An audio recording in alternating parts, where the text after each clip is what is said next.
नर्मदे हर। हम लोग शुलपानी के जो आदिवासी हैं, जो मूल निवासी हैं, उनको मिलकर आगे बढ़ चले, प्रकाशा की ओर बढ़ चले।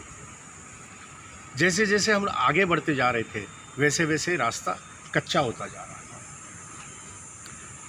पहाड़ी रास्ता था, पथरीला रास्ता होता चला गया।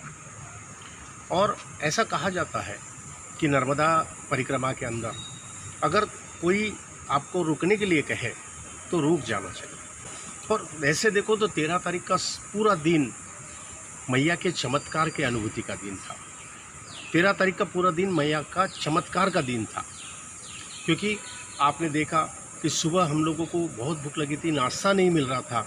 नर्मदा माई के वजह से हमें गर्मा गर्म नाश्ता मिला। फिर दोपहर में जब बहुत ज़्यादा भूख लग गई थी, तब हम लोगों ने ये सोच लिया था कि अब शायद खाने को कुछ नहीं मिलेगा, शायद हो सकता है कि टमाटर खाकर ही रहना पड़े। लेकिन मैया की कृपा देखिए कि हम लोगों को बढ़िया खाना मिल गया। पार्टी के अंदर हम लोगों ने खाना खाया और फिर वहाँ से हम लोग निकल पड़े थे। यह आपने पिछली वीडियो में देखा है। अब हम जैसे जैसे आगे बढ़ रहे वैसे वैसा रास्ता पथरीला होता जा रहा है, कच्चा रास्ता होता जा रहा है। और बार बार मन में ख्याल आ रहा है कि शायद सोनी जी ने जो कहा था वो शायद सही है, हमने रुक जाना चाहिए था, क्योंकि शाम के 6 बजने का समय आ चुका था। मन में आशंका थी, मन में एक संदेह की लकीर खड़ी होती जा रही थी कि कैसे होगा, क्योंकि जंगल का रास्ता और जहाँ पर कोई बस्ती नहीं है, पथरीला रास्ता है। अगर मान लो कि टायर पंचर हो जाए तो मन में शंका उत्पन्न हो रही थी। और हम जैसे तैसे करके, गाड़ी की स्पीड बहुत कम थी, हम धीरे धीरे आगे बढ़ते जा रहे थे। सूरज अपने घर की ओर जाने की फिराक में था, जाने की तैयारी में था। और ऐसे करते करते हम लोग उस स्पॉट पर पहुँचे कि जहाँ पर मैया ने हमें उस संकट से उतारा, उस संकट की घड़ी से मैया ने हमें बाहर निकाला। और ये एक बहुत बड़ा, एक महत्वपूर्ण क्षण हमारी ज़िंदगी में उस दिन आया कि हम लोग आगे बढ़ते जा रहे थे। रास्ता कच्चा था और एक जगह पे ब्रिज का काम चल रहा था। ब्रिज का काम चलने की वजह से साइड से एक डाइवर्शन बना हुआ था। हमें लगा कि शायद गाड़ी आसानी से निकल जाएगी। मैं ड्राइविंग सीट पर था, मुझे लगा कि गाड़ी शायद आसानी से ऊपर निकल जाएगी। लेकिन देखा तो उस डाइवर्शन पे मिट्टी बहुत ज़्यादा थी, बहुत मुलायम जो मिट्टी होती है वो बहुत बारीक मिट्टी वहाँ थी। और उस वजह से गाड़ी के टायर स्कीट होने लगे, उस मिट्टी के अंदर गाड़ी धंसने लगी। और उस डाइवर्शन के दोनों ओर बड़े बड़े गहरे गड्ढे थे। अगर मान लो कि वो गाड़ी वहाँ स्कीट हो जाती है तो उन गड्ढों में जाकर गिरने की चांसेस है या गिर सकती है। बड़ा डर उत्पन्न होने लगा। सब लोग जो गाड़ी में बैठे थे सब लोग परेशान होने लगे कि अब कैसे होगा। मैंने गाड़ी फिर रिवर्स ली। रिवर्स आते समय भी गाड़ी फिर से लहराते हुए गड्ढे की तरफ जाने लगी। मन में बहुत डर लगने लगा। मेरे साथ में मेरे साड़ू थे, उन्होंने कहा कि मैं ट्राई करता हूँ। वो उस ड्राइविंग सीट पर बैठे, उन्होंने भी कोशिश की, लेकिन वो भी गाड़ी को आगे नहीं ले पाए। मिसेस बार बार पीछे से कह रही थी कि मैं पत्थर लगाऊँ क्या, मैं पत्थर लगाऊँ क्या। आपको इस वीडियो में सब दिखाई देगा। लेकिन गाड़ी आगे नहीं बढ़ने का नाम ले रही थी, गाड़ी ऊपर नहीं चढ़ रही थी। सब लोग गाड़ी में से नीचे उतर गए। बहुत ज़्यादा धूल मिट्टी थी। हम बहुत चिंतित होने लगे कि अब ऐसा लगने लगा कि शायद हो सकता कि रात आज इसी जंगल में गुजारना पड़े, क्योंकि गाड़ी आगे ही नहीं बढ़ रही। और अगर मान लो गाड़ी आगे नहीं बढ़ती है, दूसरा उसका एक और सोल्यूशन ये था कि गाड़ी को जैसे तैसे करके पीछे लिया जाए, रिवर्स लिया जाए और पीछे पलटाकर फिर से पार्टी की ओर निकल जाए। अब आप देखिए कि शाम को 6 सवा 6 बजने का समय हो चुका है। हम ऑलरेडी 4:30 बजे पार्टी से निकल चुके हैं, माने लगभग हम 2 घंटे का सफ़र तय करके आ चुके हैं। अब अगर हमको फिर से पार्टी जाना है तो फिर 2 घंटे का ट्रैवल करना है। रात को 8:30-9 बजे अगर हम पार्टी पहुंचते हैं और अगर हमें वहाँ रुकने की व्यवस्था नहीं हुई तो, अगर वहाँ कोई उस धर्मशाला में अगर सोनी जी हमें नहीं मिले तो मन में कई सवाल खड़े होते जा रहे थे। और इन सवालों के बीच में हम मेंटली पूरी तरह डिस्टर्ब होते जा रहे थे। आँखों में कहीं आंसू आ रहे थे कि क्यों हमने सोनी जी की बात नहीं सुनी। उन्होंने हमें विनती की थी कि आप यहाँ रुक जाइए, हमने उनकी बात नहीं मानी और अपने ऐकड़ी में, अपने हेकड़ी के अंदर हम निकल पड़े कि ठीक है हम आगे बढ़ जाएंगे। लेकिन माँ को उस दिन हमें अपना रूप दिखाना था, माँ को हमें अपना चमत्कार दिखाना था। और हुआ वही कि हम सब परेशान, क्या करें समझ में नहीं आ रहा है। और मन में से एक ही निकल रहा है कि नर्मदे हर, नर्मदे हर, नर्मदे हर। सब लोग एक साथ कहने लगे नर्मदे हर, नर्मदे हर, नर्मदे हर। और चमत्कार हुआ। और वो घड़ी आई, सामने के साइड में एक ट्रक वाला आकर खड़ा हो गया। वो ट्रक वाला उतरकर चलता हुआ मेरे पास आया और कहने लगा कि आप परिक्रमावासी हो? तो बोला जी हाँ। तो बोले आप परिक्रमावासी हो तो फिर चिंता किस बात की, नर्मदा मैया आपके साथ है, मैं आपकी गाड़ी पार कराऊंगा। ऐसा सोचिए कि शायद साक्षात शिव वहाँ आए थे, ऐसा मुझे लगा। वो देखते ही मैंने ऐसा आंखों में आंसू आ गया उनको देखने के बाद। और मैंने उन्हें हाथ जोड़ा, मैंने कहा कि सही में आप हमारी इतनी हेल्प करिए, आप हमारी उतनी मदद करिए। वो आया, गाड़ी के पास आया और गाड़ी के ड्राइविंग सीट पर बैठा।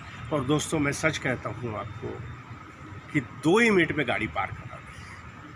नर्मदा मैया का चमत्कार ऐसा है कि जो गाड़ी को हम पार कराने के लिए करीबन पौना घंटा 1 घंटे से लगे थे, गाड़ी पार नहीं हो रही थी, गाड़ी ऊपर नहीं चढ़ रही थी, उसी गाड़ी को उसने 2 मिनट में पार करा दिया। और जैसे ही गाड़ी पार हुई, हम सब ने एक साथ पूरे दिल से घोष किया, उद्घोष किया, नर्मदे हर, नर्मदे हर, नर्मदे हर। ये देखिए हम लोग जब आ रहे हैं तो ये थोड़ा सा जो रास्ता है जिसमें आप देखेंगे पूरी धूल मिट्टी का ही रास्ता बना हुआ है। और इसके अंदर देखिए इस तरीके का यह जंगल है।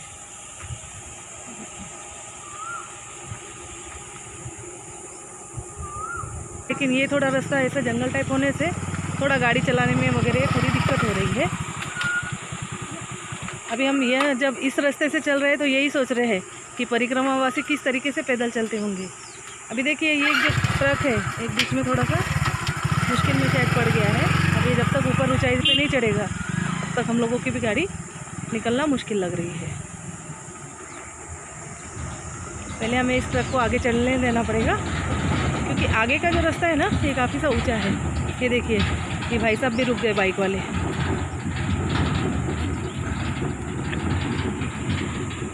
आप ऊपर में देखेंगे तो एक झोपड़ी बनी हुई है।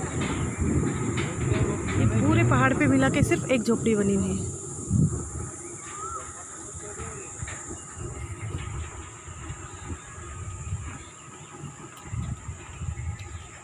यहाँ आप देखेंगे यह जो रास्ता है ना काफ़ी धूल मिट्टी वाला रास्ता है और मुश्किल है चलने के लिए।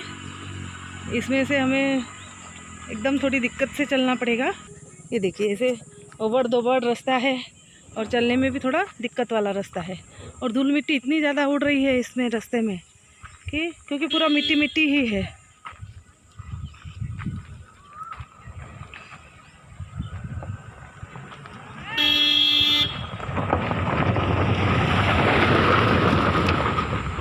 ये देखिए हमारी जो कार जा रही है कितनी धूल मिट्टी उड़ा रही है।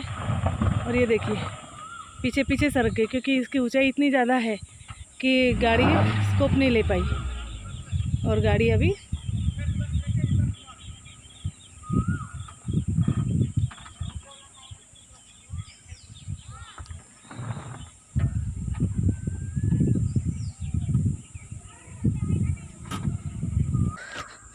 इसके पीछे में पत्थर लगाओ क्या एक बड़ा? हाँ पीछे में एक पत्थर लगाओ, पीछे में पत्थर लगाओ क्या एक? क्या हो पत्थर लगाओ पीछे, पीछे पत्थर लगाओ क्या? पत्थर लगाना पड़ेगा है ना।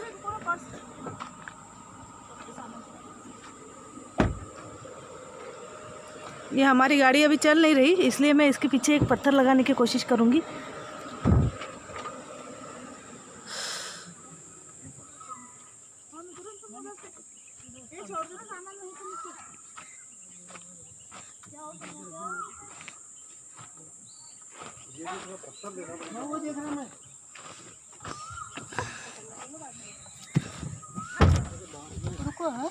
आराम से आराम से थम जाओ। क्या हो गया तुमको नहीं उतरने को? हाँ आएगा। हाँ हाँ हाँ हाँ हाँ आराम से उतर, कोई दिक्कत नहीं है। राजेंद्र बाबू चलो आगे। लोग क्या मैं रुको, आप इधर आ जाओ। क्या बोले वो गाड़ी में ले रहा था ना अभी थोड़ा अब ये साइड में चले गया जी जी। काफ़ी रोड भी हो गया ना पूरी मट्टी है पूरी। तू बाजू में हो जा, क्योंकि आग में मट्टी उड़ेंगी सब हो गया हाँ। आगे भैया या तो बाजू में चल, थोड़ी देर बाजू में ही रुक जाए, क्योंकि बैलेंस होने को भी टाइम लग जाएगा ना। एक तरफ तो मैंने पत्थर लगा दी। बोलो नर्मदे मैया की हर, नर्मदे हर। नर्मदे हाथ लगाओ कीजिए जी। नहीं नहीं नहीं नहीं, आप पीछे से सरक जाओ, पीछे से सरक जाओ, नर्मदे क्योंकि वो पीछे जाएंगे ना गाड़ी। लॉक लगाने वाला है। हाँ ये कर दिया मैंने। नर्मदे हर। पीछे देखो खाली मैं रिवर्स ले रहा हूँ जरा रिवर्स नहीं आएंगी। हाँ थोड़ी सी लेना पड़ेगा, ज़्यादा नहीं। पत्थर है पीछे थामो, फिर पत्थर लगा दो। नहीं आप हाथ मत लगाना पत्थर निकालने दो ना। निकालू क्या? हाँ निकाल लिया हो निकाल दो पीछे थोड़ा सरक जाओ पीछे से। कोई दिक्कत नहीं। आओ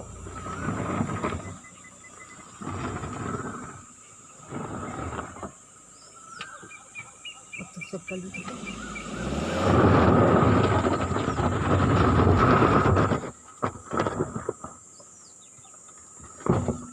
गाड़ी सीधी रखो, सीधी करो गाड़ी। गाड़ी सीधी नहीं ना, उल्टी हो रही है जी, वो साइड जा रही, वो साइड खड़ा है, क्रॉस जा रही। क्रॉस जा रही जय जी, गाड़ी क्रॉस जा रही। हम लोगों की गाड़ी ना ऊपर चढ़ ही नहीं रही थी। जिया जी ने लेके कोशिश की, लेकिन वो फिर भी नहीं चढ़ रही थी, पीछे पीछे जा रही थी। तो हम लोग इतना ज़्यादा घबरा गए थे। फिर उतने में ना एक ड्राइवर आके और उसने गाड़ी पार की, लेकिन इस डर के कारण हम लोग ना वो वीडियो जो है वो ले नहीं पाए। बस हम लोग मैया का कंटिन्यू जाप ही करते रह रहे थे कि मैया कैसा भी करो और हमारी गाड़ी ऊपर चढ़ा दो करके। तो मानो ऐसा लग रहा था कि मैया ने शिव जी के रूप में एक इंसान को भेज दिया और हमारी गाड़ी ऊपर चढ़ गई। और इस प्रकार हमारी गाड़ी वहाँ से पार हुई। रास्ता आगे भी पथरीला था, कच्चा रास्ता था, लेकिन मैया साथ में है। और मैं सच कहता हूँ आपको कि अगर मैया आपके साथ है तो आपको परिक्रमा में किसी भी प्रकार का कष्ट नहीं हो सकता, इस बात की गारंटी है। और फिर उसके बाद हम लोग यहाँ से आगे बढ़े और लास्ट में रात में प्रकाशा के अंदर जाके हमने विश्राम किया।